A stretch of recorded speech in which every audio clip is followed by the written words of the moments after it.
केवळ पुरस्कार देऊन माझं कौतुक करण्यापेक्षा तुम्ही या, आमची संस्था बघा, कार्य बघा, आमच्या मुलांना भेटा, त्यांच्या निरागस डोळ्यात शिकण्याची, स्वतःच्या पायावर उभं राहण्याची जिद्द बघा. संस्थेच्या कामात प्रत्यक्ष छोटा सहभाग दाखवून, आपल्या मुलांचा वाढदिवस आमच्या मुलांबरोबर साजरा करून, कधी फुल ना फुलाची पाकळी म्हणून छोटीशी देणगी देऊन, एखाद्या मुलाच्या शिक्षणाची जबाबदारी घेऊन, कोणत्याही रूपात तुम्ही आपला सहभाग दाखवू शकता. इच्छा मात्र प्रबळ हवी. आणि असं झालं तरच अपंग पुनर्वसनाचं काम खऱ्या अर्थानं पूर्ण झाल्याचं समाधान मला मिळेल. नमस्कार, मी अक्षरा पाटील. पुस्तक वाचन या युट्यूब चॅनलमध्ये आपणा सर्वांचं खूप मनापासून स्वागत. मित्रांनो, डॉक्टर नसीमा दीदी यांच्या चाकाची खुर्ची या पुस्तकाचं आपण वाचन करीत आहोत. तत्पूर्वी चॅनलवर पहिल्यांदाच असाल किंवा चॅनल यापूर्वी सबस्क्राईब करायचं राहून गेलं असेल तर चॅनलला आधी सबस्क्राईब करा आणि पुस्तक वाचन कसं वाटलं हे कमेंट बॉक्समध्ये जरूर जरूर कळवा. भाग 27. डोळे पुसत सुन्न होऊन मी ठाणे गाठलं. कार्यक्रमात बदल केल्यानं ठाण्याला सुनीताकडे जायला वेळ झाला होता. जेवण तयार करून ती वाट बघत होती. जेवणाची इच्छाच नव्हती, पण नसते जेवले तर तिला वाईट वाटलं असतं. जेवण होताच तिच्या हाती ते पत्र वाचायला दिलं आणि अश्रूंना वाट मोकळी करून दिली. महेंद्रच्या अशा आजारपणातील त्याचं एकटेपण मला व्यथित करीत होतं. सुनीता मला समजावत होती, यातूनही मार्ग निघेल, आपण प्रयत्न करू. हवा पालट म्हणून त्वरित कोल्हापूरला येत असतील तर त्यांना कोल्हापूरला न्यावं. सुदैवानं आता आत्माराम अपार्टमेंट मधील प्रशस्त फ्लॅटचं रूपांतर आम्ही गेस्ट हाऊस मध्ये केलं होतं. येणाऱ्या सर्व पाहुण्यांची तिथेच व्यवस्था करत होतो. स्वयंपाकघरात भांड्या कुंड्यांपासून टॉवेल, नॅपकिन, साबणापर्यंत सर्व सज्ज होतं. शैलेंद्रना तिथे ठेवता आलं असतं. प्रकाश जोशी सारखं त्यांना कुठं ठेवावं, कोणतं घर द्यावं हा प्रश्न आता नव्हता. त्यांच्या मदतीला कै रामदास सोनावणेंच्या आई, ज्या सध्या कदमवाडीत मदतनीस म्हणून होत्या, त्यांना ठेवायचं मनोमन ठरवलं व ठाण्याहून परतीच्या प्रवासातच परत चेशार होमला गेले. सिस्टरना महेंद्रच्या पत्राविषयी सांगता येणार नव्हतं. महेंद्रना त्या स्थितीत बघून मी माझी त्यांच्या जागी कल्पना केली. अशा परिस्थितीत सर्वप्रथम हवा आणि स्थळ बदल हवा असं वाटलं. तुम्ही परवानगी दिलीत तर काही दिवसांसाठी मी महेंद्रना कोल्हापूरला नेते, असं म्हणतात सिस्टर पुष्पा म्हणाल्या. महेंद्र खूप हट्टी आहे, विचित्र वागतो तो. हो म्हणत असेल तर मी परवानगी देईन. महेंद्रना परत त्या अंधारात गाडीतून उतरून भेटायचा धीर झाला नाही. सोबत असलेल्या भाच्याला आरिफला विचारलं, उद्या मी देईन ती चिठ्ठी घेऊन तू महेंद्रकडे येशील का? त्यानं लागलीच होकार दिला. माझं परतीचं रिझर्वेशन झालेलं होतं. दुसऱ्या दिवशी मी परतले. पाठ आरिफनं बऱ्याच श्रमानं महेंद्रना कोल्हापूरला आणलं. संस्थेच्या ऑडिटचं काम सुरू होतं. मी, पीडी, अभिजित, नलवडे आणि तेलंग दिवसा ऑफिस करून रात्री जागत होतो. महेंद्र आल्यानं मी ऑफिसला सरळ रजा टाकली. महेंद्रची वाचा यावी असं खूप वाटत होतं. ते नको यावर जगात कुठेही उपाय नाही असं म्हणत असताना मी आग्रहानं त्यांना कोल्हापूरच्या 2 ENT सर्जनना दाखवलं. त्यांचं मतही महेंद्र सारखंच होतं. म्हणजे महेंद्र परत बोलूच शकणार नव्हते. मी जिभेनं व ते हातानं कागदावर लिहून अशा खूप गप्पा मारल्या. माझ्या प्रश्नांची उत्तरं लिहिताना कदाचित त्यांचा हात दुखलाही असेल. या बोलण्यातून बरीचशी माहिती मिळाली. त्यांना इतके प्रश्न विचारणारी मी पहिली व्यक्ती होते. त्यांनी मुंबईच्या वर्तमानपत्रात त्यांच्यावर आलेले लेख मला वाचायला दिले. त्यातून दिल्लीच्या रस्त्यावरून भटकण्याची त्यांची इच्छा कळली. त्यांची ओळख पटवण्यासाठी टीव्ही, वर्तमानपत्रातून बातम्या दिल्यावर दवाखान्यात ड्रायव्हरचं पत्र आलं होतं. त्यातील माहितीनुसार महेंद्रचं शिक्षण आजोबांकडे स्वीडनला झालं होतं. दिल्लीला ते रिसर्च करत होते. तिथे त्यांची लॅब, फार्म हाऊस, गाडी होती. दिल्लीच्या रस्त्यावरून फिरल्यास कदाचित त्यांची ओळख, बँक खातं याचा शोध लागण्याची व गेलेली स्मृती परत येण्याची आशा त्यांना वाटत होती. पावसाळा संपल्यावर दिल्लीला जायचं का विचारलं तर भूतकाळाच्या शोधात वर्तमान व भविष्य सर्वच अंधारून जात आहे. भूतकाळाचा शेवट केल्याशिवाय नवीन आयुष्य जगणं अशक्य आहे असं त्यांनी लिहिताच मी पीडींना फोन करून ऑडिटच्या कामातून माझी सोडवणूक करायची विनंती केली. त्यांनी ती मानली. सर्वांच्या संमतीनं दिल्लीला त्वरित जायचं ठरलं. स्मृती परत आल्यावर काय करणार असं विचारल्यावर उर्वरित आयुष्य अपंग सेवेत घालवणार व आपला बँक बॅलन्स, फ्लॅट आदी मिळाल्यास आपलं संशोधनाचं कार्य पुढे चालू ठेवणार असं ते म्हणाले. अपयश आलं तर काय करायचं हेही आत्ताच ठरवलं पाहिजे.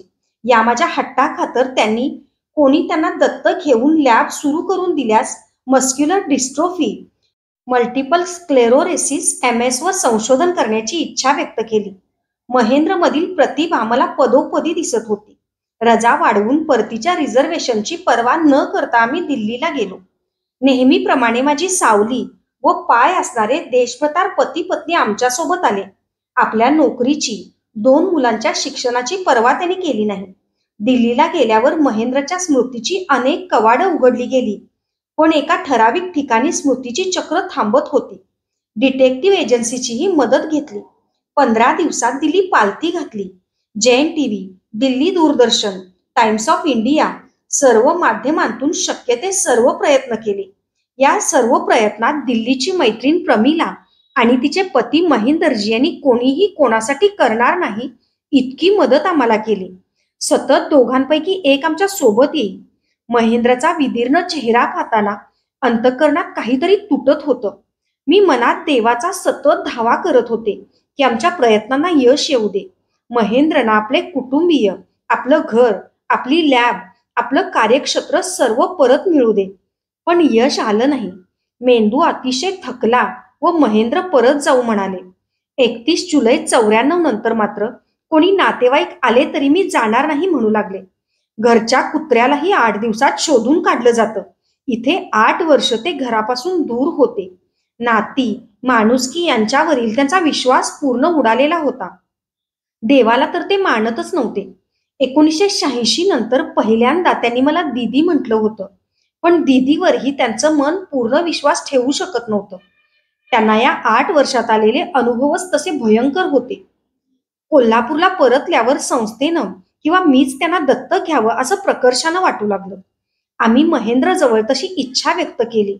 अनेक प्रयत्नानंतर 23 सप्टेंबर 1994 त्यांना कोल्हापूरला आणण्यात यश आलं. महेंद्र येथे येण्यापूर्वी नियतीनं परत एकदा MS अटॅकचा घाव त्यांच्यावर घातला. यावेळी त्यांच्या पाठीच्या कण्यावर व हातावर जास्तच परिणाम झालेला होता. तरीही महेंद्र एकटेच मदतीशिवाय स्वतःचे दैनंदिन व्यवहार करत होते. नियतीशी त्यांचं सुरू असलेलं युद्ध पाहताना सारखं वाटे की हे असामान्य जगणं चित्रित व्हावं. त्याची स्मृती, दृश्य, लेखन रूपात चिरंतन करणं अत्यंत आवश्यक आहे. यासाठी प्रयत्नही सुरू केले. जैन टीव्हीच्या डॉक्टर रागिनी जैन व श्री राम गबाले या कामी संपूर्ण सहकार्य द्यायला तयार झाले, पण महेंद्रनी होकार दिला नाही. त्यांच्यावरील फिल्म असंख्य निराश अपंगांना जगण्याची प्रेरणा देईल हे त्यांना पटवण्यात मला यश आलं नाही. सप्टेंबर 94 ते कोल्हापूरला आले. त्यांना प्रशिक्षण केंद्राचे अधीक्षक म्हणून नेमण्यात आले. आल्यापासून त्यांनी हाताची कृत्रिम साधनं व कॅलिपर्स यात आमूलाग्र क्रांती केली. गुणवत्ता व संख्या दोन्हीत. त्यांनी बनवलेल्या हाताच्या कृत्रिम साधनांचं व इतर कृत्रिम साधनांचं पेटंट व कॉपीराईट त्यांनी संस्थेच्या नावे करत असल्याचं जाहीर केलं. जागतिक अपंग दिनी 22 कुष्ठरोग्यांना कृत्रिम साधनं जेवण्यासाठी, लिहिण्यासाठी, दात ब्रश करण्यासाठी, दाढी करण्यासाठी वगैरे दिली. आता त्यांच्या कर्तृत्वावर विश्वासून आमच्या कॅलिपरला ब्युरो ऑफ इंडियन स्टँडर्डची मान्यता मिळवून शेकडो अपंगांना रोजगार मिळवून देण्याचा निश्चय केला. याकरता वर्कशॉपसाठी आवश्यक जागा शिरोली औद्योगिक वसाहतीतील आमच्या गोदामाच्या शेजारी होती. ती आमच्या मालकीची होती. प्रश्न होता तो आमच्या कृत्रिम साधनांची योग्य पारख करून आम्हाला मान्यता मिळाल्याचा व धनाढ्य लोकांनी त्यांच्या धनातून देणगी देण्याचा. डिसेंबर 94च्या अखेरीस नियतीशी सुरू असलेल्या महेंद्रच्या युद्धात नियतीला वाटलं असावं की आपला पराभव होत आहे. अजून हे व्यक्तिमत्व संपत कसं नाही. परत नियतीने एक डाव टाकला. 3 दिवस MS अटॅकनं महेंद्र बेशुद्धावस्थेत होते. नेहमी दृष्ट लागेल असं हास्य असलेल्या महेंद्रना यातनांनी तळमळताना पाहणं अतिशय अवघड होतं. डोळ्यात येणाऱ्या अश्रूंना आय हेट टीयर्स हे त्यांचं वाक्य डोळ्यांबाहेर येण्याची परवानगी देत नव्हतं. तर या 3 दिवसात महेंद्रना गाफील ठेवून नियतीनं त्यांच्या जबड्यातील ताकदही हिरावून घेण्याचं क्रूर कृत्य केलं होतं. चावता येण्याची क्रिया बंद झाली. गिळतानाही त्रास होत होता व अशा अवस्थेतही 4थ्या दिवशी महेंद्र कामावर हजर झाले. पूर्ण वेळ व्हीलचेअरवरून काम करू लागले. कामाचा वेग प्रचंड वाढवला.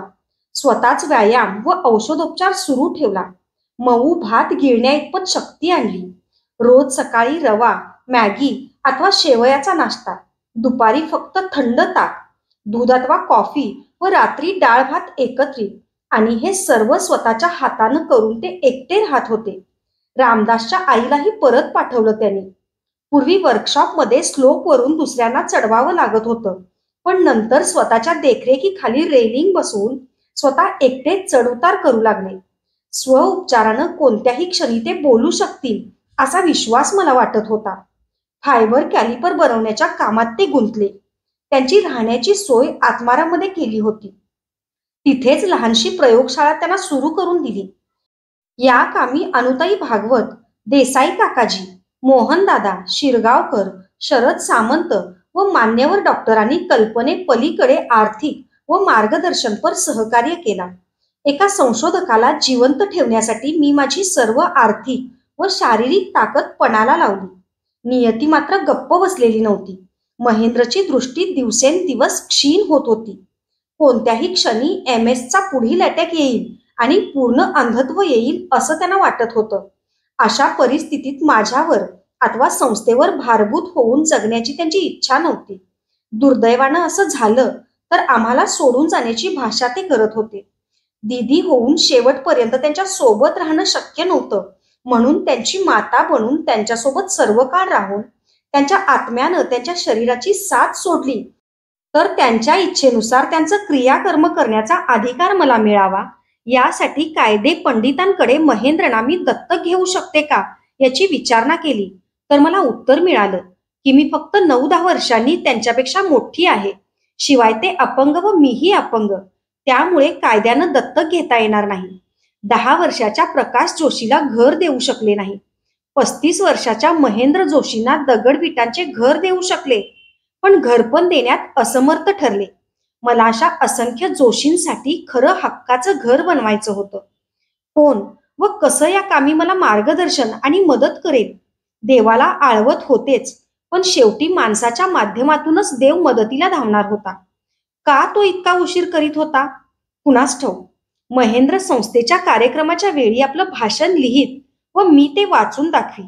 जागतिक अपंग दिनी त्यांनी लिहिलेलं भाषण असं होतं: सन्माननीय अतिथीगण आणि मित्रांनो, हे माझं मनोगत व्यक्त करायची ही दुसरी वेळ आहे. तीच वेळ, तीच जागा, फक्त शब्दांचा बदल.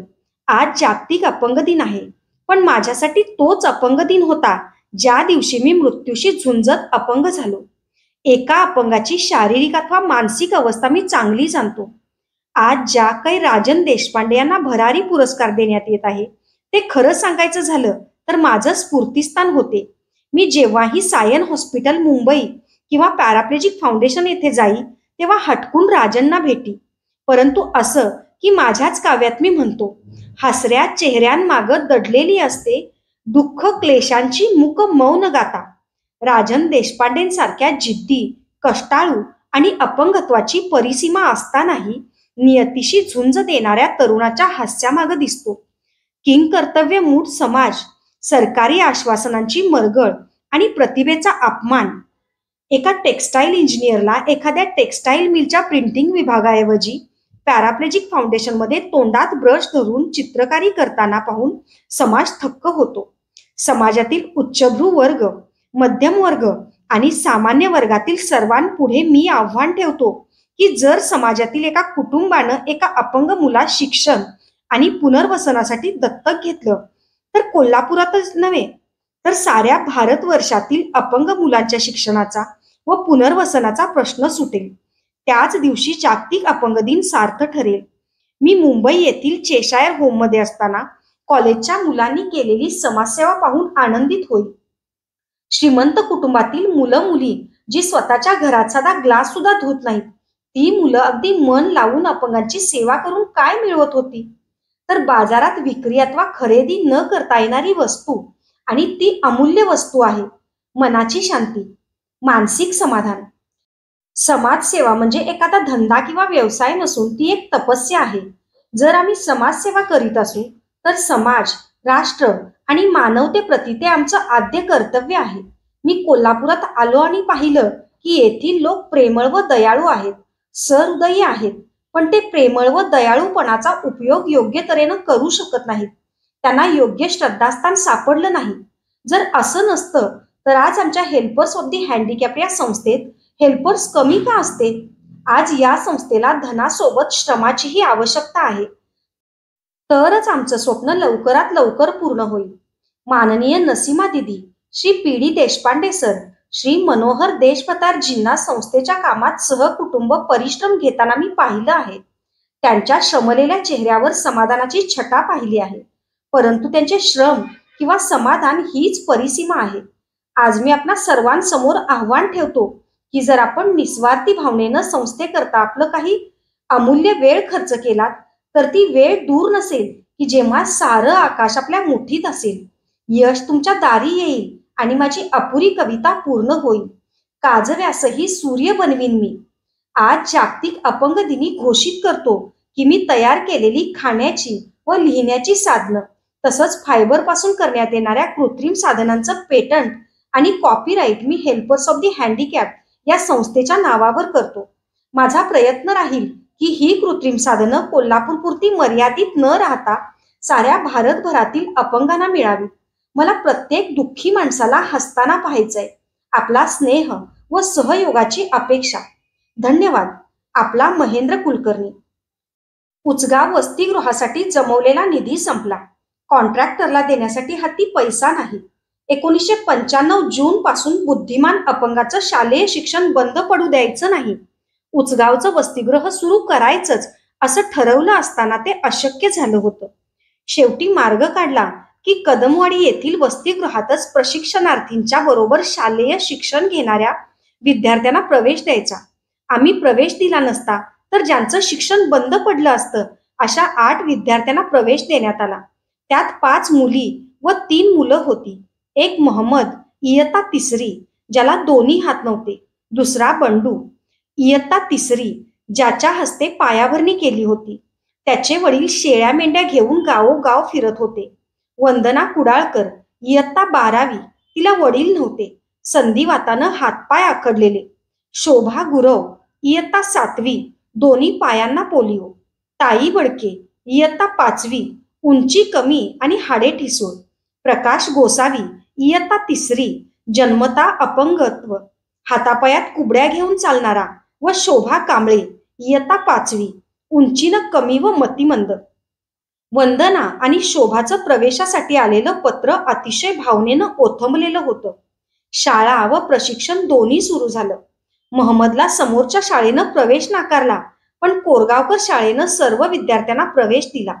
त्यांचे वर्ग खाली आणले आणि सर्व तोपरी सहकार्य दिले.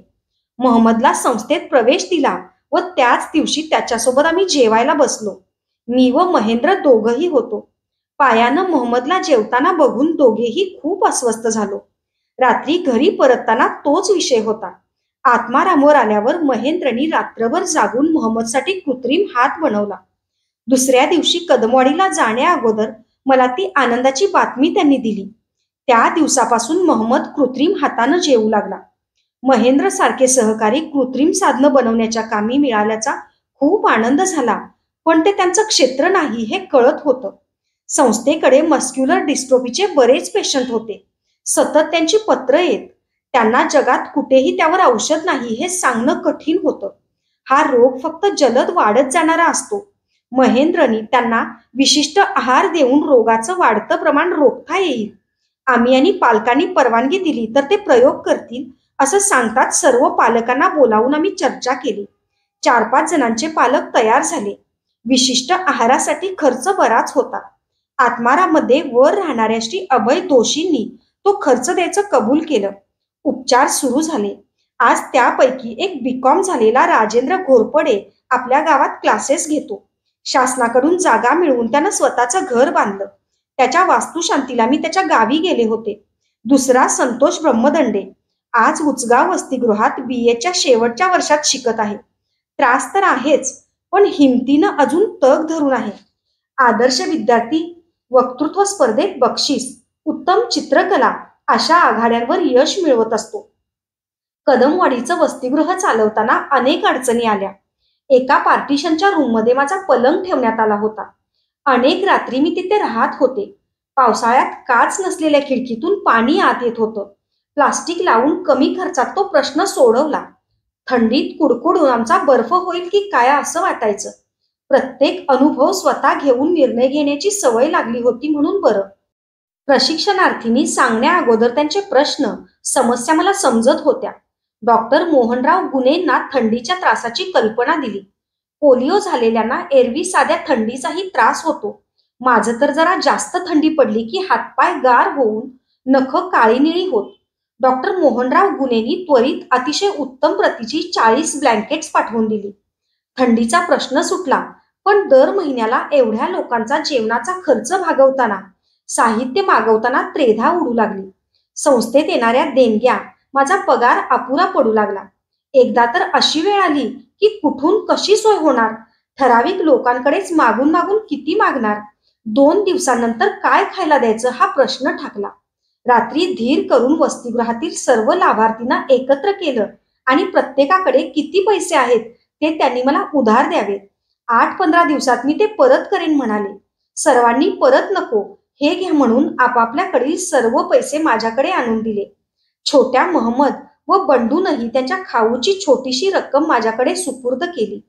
मग दुसऱ्या दिवशी धान्य वगैरे आणलं. लवकरच देणग्या मिळवण्यातही यश आलं.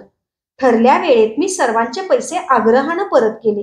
सर्वांच्या एकजुटीनं मन अतिशय प्रफुल्लित झालं होतं व मनात एक विश्वास निर्माण झाला की कितीही मोठं संकट आलं तरी ते लाभार्थीही आपल्याला साथ देतील आणि संकट दूर होईल. लवकरच एक जरा वेगळाच प्रसंग घडला. मी ऑफिसमध्ये असताना कदमवाडीहून फोन आला. आज एका मंडळाचे सदस्य आले होते. त्या संबंधी त्यांना बोलायचं आहे. रात्री राहायलाच कदमवाडीला या. ऑफिस सुटताच मी कदमवाडी गाठली. रिपोर्ट मिळाला तो असा. त्या मंडळाच्या सदस्यांनी केळी, सफरचंद वगैरे फळं प्रत्येकाच्या हातात देऊन बॅनर लावून फोटो काढला. सर्वांचं म्हणणं होतं की आम्हाला पक्वान्न, फळं नकोत आणि असे फोटोही नकोत. खाण्यापिण्यात काटकसर करून आम्ही शिक्षण घेऊ. मलाही तो विचार आवडला. या विद्यार्थ्यांच्या स्वाभिमानाला धक्का लागेल असा प्रसंग येऊ द्यायचा नाही असं ठरवलं. तरी कदमवाडी येथील एका कार्यक्रमात अचानक कार्यक्रमाच्या वेळी हे जुने कपडे तुमच्या मुलांसाठी असं जाहीर करून माझ्या हाती ते गाठोडं स्टेजवर दिलं गेलं. त्या प्रसंगी काही कृती करणं अथवा बोलणं गैर ठरलं असतं. खरं पाहता प्रत्येक धर्मात दान गुप्तपणे करावं, गाजावाजा न करता करावं असं आहे. या हाताचं त्या हाताला कळू नये असं म्हणतात. आपण जेव्हा देतो तेव्हा घेणाऱ्याला मिंदेपणा, संकोच वाटू नये हा उद्देश असला पाहिजे. आपल्यावर अशी वेळ आली तर आपल्याला अशा प्रसंगी काय वाटेल याचा विचारही प्रत्येकानं करायला हवा. संस्थेला जाहीर मदत करणं वेगळं आणि वैयक्तिक मदत देताना ती जाहीर करणं यात फरक आहे. आमच्या विद्यार्थ्यात न्यूनगंड येऊ नये यासाठी मी दुसऱ्याच दिवशी ते गाठोडं माझ्या क्वार्टरवर म्हणजे संस्थेच्या ऑफिसमध्ये आणलं आणि ज्यांनी दिलं होतं त्यांना बोलावून समजून सांगितलं. त्यांना विद्यार्थ्यांचा स्वाभिमान दुखवू नये हा विचार पटला, पण त्यांना कपडे परत करणं योग्य नव्हतं. ते कपडं ठेवून घेऊन इतर गरजवंतांना त्याचं वाटप केलं. आजही आम्ही असे कपडे वा इतर वस्तू स्वीकारतो, ते फक्त संस्थेच्या कार्यालयात. थेट विद्यार्थ्यांना अशी मदत देऊ देत नाही. गरजेनुसार वस्तू पुरवण्यात येतात. प्रत्येकाला पुढे कमवू लागल्यावर आपल्याला त्याची परतफेड करायची आहे याची जाणीवही करून देतो. आज संस्थेकडून घेताना संकोच करू नका आणि उद्या देताना हात आखडू नका हीच शिकवण हेल्पर्सच्या मुलामुलींना द्यायचा आमचा प्रयत्न आहे. कदमवाडीच्या वसतिगृहात अचानक एक अभिजित परब नावाचा मुलगा आला. पोलिओ झालेला, कॅलिपर व कुबड्यांच्या सहाय्यानं चालत होता. आई वडील अथवा कोणी नातेवाईक जिवंत नाहीत. घर मालकानं हाकललं. इथे आलो तर कोणीतरी संस्थेचा पत्ता दिला. राहायची व्यवस्था करा म्हणून विनवू लागला. अनाथ म्हणून त्याला प्रवेश दिला. लहान मोठी कामं त्याला शिकवू लागलो. त्यानंतर काही दिवसांनी तो तापानं फणफणला. त्याच्या अंगावरील कपडे, हातातील घड्याळ, पायातील बूट मात्र तो सांगत असलेल्या कहाणीपेक्षा काही वेगळंच सांगत होते. त्यानं दिलेला मुंबईचा पत्ता मी देसाई काकाजींना कळवून विचारपूस केली तर तो चुकीचा होता. तिथे त्या नावाचं कोणीच नव्हतं. तापात तो बडबडत होता. आई बाबा विना या उमलत्या वयाच्या मुलाचा सांभाळ कसा करायचा कळेना. ताप उतरल्यावर मी त्याला प्रेमानं समजावून सांगितलं की खरं बोलावं. खोटं बोलण्यानं स्वतःला जास्त त्रास होतो आणि नुकसान स्वतःचंच होतं. त्यानं कबूल केलं की आई वडील वगैरे सर्वजण जिवंत आहेत. शाळेत मी 8वीत शिकत होतो. एका मुलीवरून सरांनी खूप मारलं, म्हणून घरी न जाता घर सोडून पळालो. त्याच्या घरी त्वरित पत्र लिहिलं. अखेरीस त्याचा ताप टायफॉइडवर गेला. वडिलांआधी त्याच्या आई मुंबईच्या पोलिसांसमवेत एक स्पेशल गाडी स्वतःच्या खर्चानं करून आली. का तर त्यांनी पोलिसात मुलगा हरवल्याची तक्रार केली होती. सोबत असलेल्या महिला पोलीस पान खाऊन पिचपिच थुंकणाऱ्या. आमचं पत्र गेल्यावर पोलिसांनी पालकांच्या खर्चानं यायची काही गरज नव्हती. साध्या बस किंवा रेल्वेनं अभिजीतचे आईवडील येऊ शकले असते. वडील परगावी गेलेले होते, म्हणून आई एकटीच आली होती. आम्ही फक्त आईला अभिजीतला भेटू दिलं. वडिलांना पाठवा म्हणून निरोप दिला. त्याच्या शाळेत त्याला प्रवेश मिळवून द्या असं वडिलांना समजावलं, पण त्यांनी शाळेत भांडण करून शाळेची पोलिसात तक्रार केली होती. मी मुंबईला गेले तेव्हा त्याच्या शाळेत जाऊन संचालकांना विनंती केली की त्याला एकदा माफ करा. चुका होतात, सुधारण्याची संधी द्यायला हवी. त्यात अपंग असल्यानं शिक्षणाशिवाय पुनर्वसनाचा, उपजीविकेचा दुसरा मार्ग त्याला नाही. परंतु त्याला शाळेत ठेवल्यानं इतर मुलं बिघडतील, म्हणून त्याला प्रवेश दिला गेला नाही. शाळा सोडल्याचा दाखला गैरवर्तणुकीचा शेरा न मारता द्या. त्याला आम्ही कोल्हापूरच्या शाळेमध्ये घालतो म्हणून सांगितलं. त्यालाही त्यांनी नकार दिला. एवढ्या लांब जाऊनही उपयोग झाला नाही. खिन्न मनानं मी परतले. अभिजितचं ते वर्ष वाया गेलं. पुढच्या वर्षी त्याच्या वडिलांनी दुसऱ्या एका शाळेत प्रवेश घेऊन शाळा सोडल्याचा दाखला आणून दिला आणि हेल्पर्सच्या मुलांसोबत तो शाळेला जाऊ लागला. 2 वर्ष तो होता. त्याच्या अनेक लहान मोठ्या चुकांना क्षमा केली, पण मुलींच्या बाबतीत गंभीर गैरवर्तन आढळून आल्यावर मात्र त्याला फक्त एक संधी दिली. वर्ष संपताच त्याला वसतिगृहातून काढलं आणि वडिलांच्या ताब्यात दिलं. तोवर तो 9वी पास झाला होता.